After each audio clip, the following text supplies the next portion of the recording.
Papers निकाले एक लिफाफे से।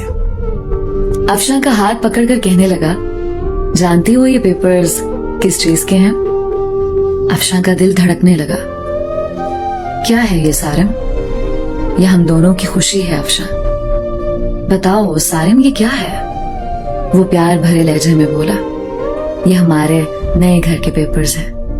मैंने नया घर लिया है और तुम्हारे नाम किया है।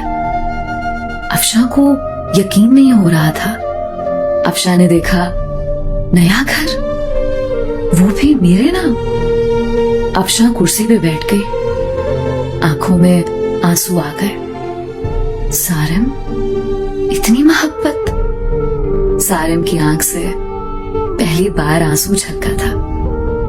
सारिम ने कांपती हुई आवाज में कहा, अफशा एक चीज मांगू?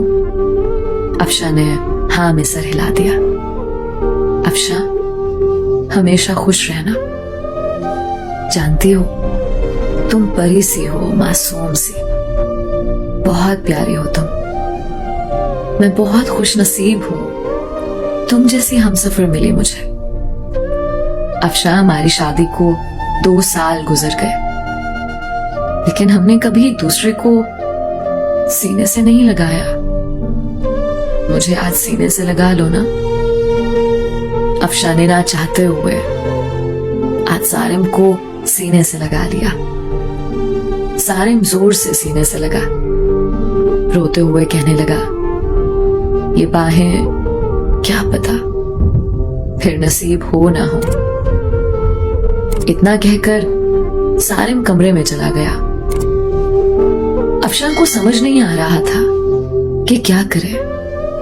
वो सारिम को क्या समझती रही। सारिम कितना अच्छा इंसान है, कितना बुरा सलूक किया मैंने सारिम के साथ। अफशा का दिल चाह रहा था कि सारिम की बाहों में समा जाए। सारिम की बेपनाह मोहब्बत 2 साल में सारिम को इग्नोर करती रही। सारिम फिर भी मुझे चाहता रहा। रात भर अफशा ख्वाब देखती रही, कल सारिम के लिए नाश्ता खुद बनाऊंगी, सारिम को अब दुनिया की हर खुशी दूंगी, सारिम को अब कभी उदास ना होने दूंगी। रात बीत गई। अफशा उठी, नाश्ता तैयार किया, बहुत खुश थी। शावर लिया, सारिम के उठने का इंतजार करने लगी। काफी टाइम गुजर गया, सारिम ना उठा।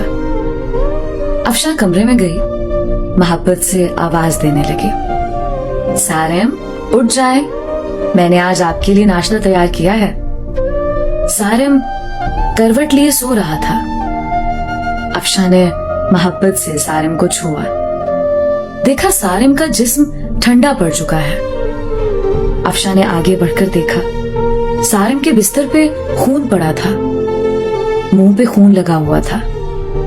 अफशा चीखने लगी, जोर जोर से आवाजें देने लगी, सारिम उठ जाओ, ये क्या हुआ है आपको? सारिम उठो ना। मोहल्ले वाले इकट्ठे हो गए, अस्पताल ले गए। डॉक्टर ने चेक किया और बोला, मैंने कहा था इसे अपना ख्याल रखो, अपना इलाज करवाओ, किसी को साथ लेकर आओ, लेकिन शायद ये जीना नहीं चाहता था। अफशा ने रोते हुए कहा, क्या था सारिम को? डॉक्टर ने एक आह भरी और कहने लगा, सारिम को पिछले 1.5 साल से ब्लड कैंसर था, शायद उसका ख्याल रखने वाला कोई नहीं था। मुझे अक्सर कहता था, डॉक्टर साहब मैं किसके लिए जीऊं? कोई है ही नहीं जो मुझे अपना कह सके। मेरे घर में मेरा इंतजार करने वाला कोई नहीं है, कोई नहीं है जो मुझसे मोहब्बत से पूछे दिन कैसा गुजरा, कोई नहीं है जो मुझे कहे आप थक गए हैं, चलो सर दबा दो। रात को कमरे में अकेला दर्द से तड़पता हूं, लेकिन कोई नहीं है जो मेरा दर्द समझे। अफशा जमीन पे गिर गई। सारिम ये क्या कर दिया तुमने? सारिम मुझे माफ कर दो। सारिम मैं पागल हो गई थी, सारिम ना जाओ मुझे छोड़कर। सारिम मैं मर जाऊंगी तुम्हारे बिना। सारिम की लाश सामने पड़ी थी। जो जिंदगी में अफशा की मोहब्बत को तरसता रहा। अफशा सारिम के चेहरे को हाथों में लिए चीख चीख कर रो रही थी, लेकिन शायद अब मोहब्बत का वक्त खत्म हो चुका था। सारिम हमेशा के लिए आजाद कर गया था अफशा को। दोस्तों, किसी के जज्बात से मत खेलो। किसी को इतना ना सताओ कि वो मर जाए।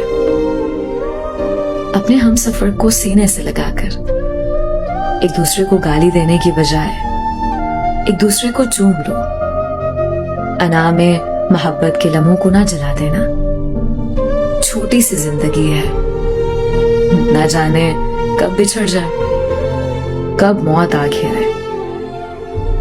मोहब्बत बांटते रहो। किसी के मरने के बाद पछतावे से अच्छा है किसी को जिंदगी में ही सीने से लगा लो।